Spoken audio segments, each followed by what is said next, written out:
Segundo a Folha, o jornal Folha de São Paulo, a Polícia Federal citou riscos concretos de vazamento de investigações que tramitam no STJ, que é o Superior Tribunal de Justiça, ao apresentar um pedido para que o inquérito que está lá no STJ fosse transferido para o STF, o Supremo.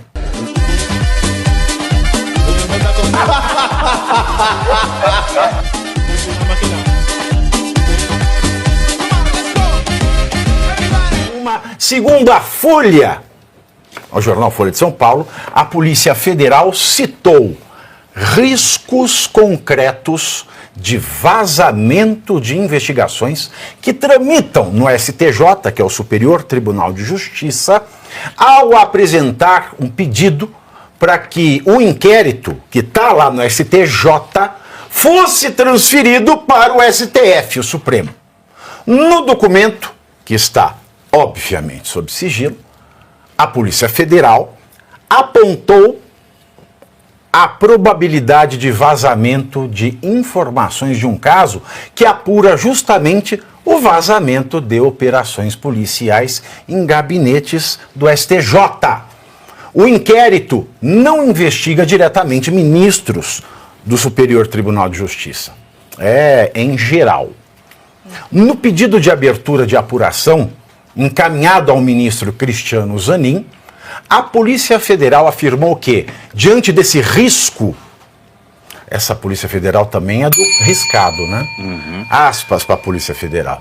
Não resta uma alternativa senão provocar a atuação, prestem atenção na palavra, a atuação excepcional do Supremo Tribunal Federal para assumir a supervisão do presente inquérito policial. Fecho aspas. Veja aí, mais uma vez, a Polícia Federal agindo como Gestapo, porque ou isso aqui é um Estado de Direito, e como Estado de Direito, o direito diz que a competência é do STJ para investigar o negócio lá de vazamento de operação policial de venda de sentença. Tá? Ou é competência do STF. É o direito que diz. Agora, o Supremo pega para você, excepcionalmente, aí não é Estado de Direito, é Estado de exceção. É Estado de exceção. A gente já viu o Supremo se tornar competente por exceção para processar e julgar cidadão comum sem foro especial. A gente está vendo o Supremo fazer o diabo com o ordenamento jurídico transformado em ordenhamento jurídico. Agora vê a Polícia Federal. Deve ser o André Andrônico, andrógeno, André, até encontrar Rodrigues, né? E pede para que, excepcionalmente, o STF também agora, ele puxe pela vara curta, né, todo o judiciário brasileiro. O que você achou disso aí? Deve ter conexão, é só o que eu posso achar, né? Quem poderia imaginar que o STF iria agora assumir uma nova investigação? Vai abrir um inquérito, uma PET, uma POT, enfim. Uma PETA. Não sei, Pavinato, você é mais criativo que eu. Não sei o que eles podem fazer. E como você muito bem disse, vai tracionar todo o judiciário para o STF comandar? Será que vocês não estão percebendo o que está acontecendo? Tem gente ainda que está distraída no Brasil? Que não entendeu que a gente vive uma ditadura do judiciário? Que isso é um golpe contra a instituição. Isso que a Polícia Federal é outro golpe. A gente está vivendo fascismo acadêmico. Exato. Uma crise, né? Uma crise de credibilidade da justiça com a população. A população não acredita mais na justiça do país. Deixa eu só fazer uma parte, Janaína, porque eu quero ser aqui muito justo com os juízes de carreira vocacionados e desembargadores muito bons que nós temos. Nós temos uma crise na justiça por culpa dos ministros Sim. que sequestraram o STF. Mas mais do que isso, né? Esse caso, por exemplo, foi um caso vergonhoso que aconteceu em Tocantins. Tem vários desembargadores envolvidos do Estado, inclusive o sobrinho do governador já foi preso. Então, é um escândalo. uma falta de moralidade, um descompromisso com o povo de Tocantins. E isso, quando veio a público, começou-se então a investigação dizendo que tem mais de 4 gabinetes do STJ envolvido.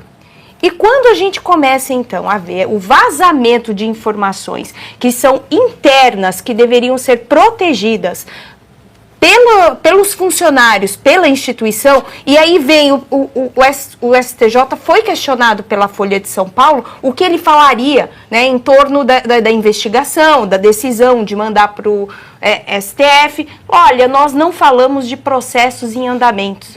Tá, mas e aí, o que você fala para a sociedade? Você não deve nenhuma resposta para nós, cidadãos? O que Gilmar Mendes fez anteontem no jornal Globo, né, falando de processos em andamento e processos ainda que virão. É um completo absurdo. Teve não sei se quem conseguiu acompanhar a Brasil Conference, né, teve uma entrevista com o Gilmar e foi ótima, porque eles contam um pedaço do que acontece no processo com a Fundação Estudar quando você é aprovado em Harvard, né? E aí eles colocam todos os candidatos e falam assim: você conheceu todos aqui os seus concorrentes, escolhe um que você eliminaria. E aí a entrevistadora virou para o Gilmar e falou: quem você eliminaria do seu colegiado? Então foi uma pergunta muito boa. Teve isso. Conta, menina, conta, menina. Quem ele escolheu? Essa pergunta. Quem ele escolheu? Conta pra mim. Todo mundo ficou ansioso. Sabonete. Ele fez sabonete. Foi esperto, foi vivo, sagaz, saiu pela tangente, falou que não tem que excluir ninguém, que a pluralidade de ideias é o que compõe o processo.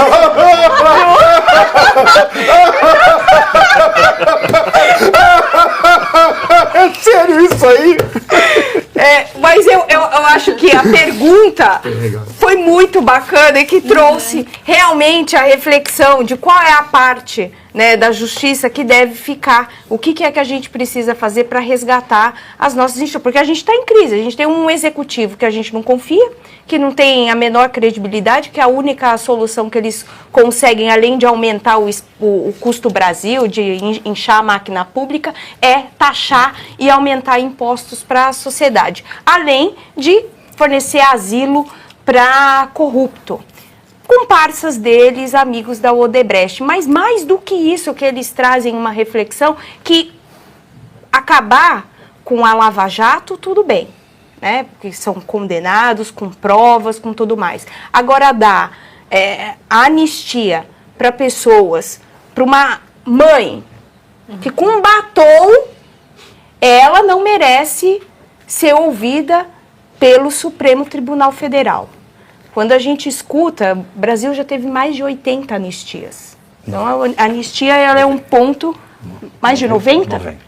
Mais de 90. Olha. E a última teve até perdão de crime de sangue. Sim. É verdade, é verdade. E vale lembrar também, né, que é sobre vazamento. Uma das questões que a gente discutiu na sexta passada foi o Alexandre de Moraes fala que a colaboração premiada do CID ela foi às mil maravilhas. Mas o artigo 7º, se eu não me engano, da Lei 2.850 de 2013, eu estou fazendo de cabeça, viu, gente? Então, se eu errar um artigo ou outro, mas está lá dentro da lei, fala que ela tem que ser sigilosa até o momento da apresentação da denúncia. Ela tem que ter absoluto sigilo. E o que é mais interessante é o seguinte, é que no inciso anterior, isso é o parágrafo 3º, se eu não me engano, no parágrafo 2º desse artigo, ele diz que só tem acesso aos autos o juiz relator, que no caso é o Alexandre de Moraes, a Polícia Federal, no caso do CID, e o PGR. Então, qual dos três estava vazando para a Globo? As coisas da delação do CID. E aí querem levar para eles a Polícia Federal, que é uma suspeita de vazar coisas da delação do CID, pedir para levar para o STF, que é suspeito de vazar coisas da delação do CID. Para que não vaze no STF. E para que o responsável pela ação penal seja o PGR, que é suspeito pelos vazamentos da delação do CID. Que loucura! Ai, que loucura! Loucura não tem cura. Beijo, Narcisa. Mas é porque nesse caso aqui, Pavinato, eles querem preservar informações que estão sendo obtidas de uma investigação no âmbito do STJ, em gabinetes no STJ. Então, talvez manter este sigilo seja interessante. Então, o vazamento de informações, ele é bem seletivo. E se tem uma instituição hoje no nosso país que é perita em manter informações em sigilo e não dá acesso às pessoas que precisam daquelas informações, é o Supremo Tribunal Federal. Então, se você quer manter informações que a eles interessam em sigilo, é o lugar certo para mandar esses processos. É genial.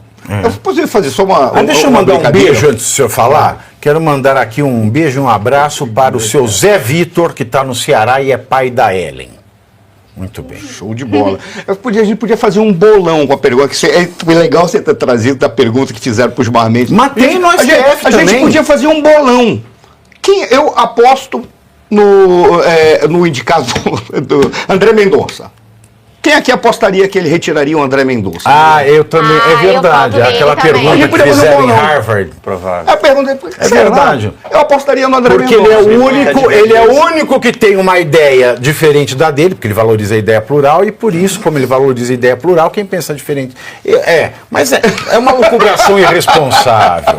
Mas eu aposto É uma lucubração irresponsável. É um bolão. Irresponsável. Como diria o Brizola, ó. É muito irresponsável. Pave, o negócio é tão desestruturado que quando a gente dá uma olhada. Eu, sinceramente, quando você falou do CNJ, a primeira pergunta que me veio na cabeça de. Porra, mas isso não é questão para quem trata dos elementos administrativos do sistema judiciário brasileiro? Por que vai mandar essa porcaria pro STF? A explicação está aí, de repente, porque lá vai ter a garantia de sigilo ao ponto B 100 anos. Porque é o tempo que provavelmente vai demorar para chegar em alguma conclusão do que está lá. Porque queira ou não queira, quem deveria estar trabalhando com isso, para que o CNJ foi criado, com todo respeito, cara? Eu me pergunto, para que foi criado o CNJ? O CNJ parece que não serve para nada, ele serve para interferir na questão de doença mental com os hospitais, que eles interferiram. Serve para acabar com a soberania dos estados e criar regras para os tribunais de justiça. Serve para que não pode. Para simular o que não foi simulado, tornar a resolução mais poderosa que lei. E mostrar que o nosso Congresso nunca foi de direita. Basta ver as indicações para o CNJ da Câmara, conservadora, e do Senado. Não, nosso Congresso ele não é nada, mas o que mais me deixa estarrecido é o seguinte: a Polícia Federal indica o risco de vazamento, mas vai para o STF para garantir que não haja vazamento. A pergunta que se faz é, afinal de contas, qual é a preocupação que eles têm? De que vai vazar ou de que não vai vazar? Porque se ficar sem vazar, o povo não sabe o que está acontecendo. Mas se vazar, e é o medo que a Polícia Federal tem, eles querem sigilo do quê? E por que a Polícia Federal está fazendo essas manifestações? Outra pessoa que devia ser chamada no Congresso, o Andrei. O Andrei. Esse chegou no ponto. Então, quando a gente olha, a única conclusão que se chega é, não vai dar em nada. Eles vão segurar, vai ter o sigilo, e eles vão resolver o problema porque tem um dado. Eles já conseguiram passar a mão na cabeça dos desembargadores. Porque o que está a acusação é de que são os assessores que, muito provavelmente, muito mau caráter, estavam sendo os intermediários para negociar as sentenças. E os desembargadores não sabiam de nada. Com todo respeito, há dois tipos de indivíduos que a gente sempre deve ter preocupação: o desonesto e o burro. O desonesto que vai botar a mão no teu bolso, mas o burro, ele pode não botar a mão no teu bolso, mas te coloca em contato com 100 desonestos, porque ele é burro. Talvez seja o caso de alguns desembargadores, porque não é possível que eles não conseguem saber o que está acontecendo na sala do lado deles. É muita burrice. O Lula seria do primeiro grupo, né? Segundo a revista peruana. O Lula! Que revista peruana? O que a revista peruana falou? E a La Janja, está em algum grupo? Deixa eu fazer o seguinte, eu quero fazer uma pergunta para você. Uma pergunta? Não vou fazer essa pergunta porque depois da... E você aí já está preparado para ter todos os argumentos para dizer que Marx não foi um cara legal, para dizer que o comunismo não é um lugar para diversidade, para desmontar essa grande fake news histórica da esquerda, que é repetida por nossos professores de história, de geografia, de sociologia, que é repetida nas universidades, que é repetida nos livros.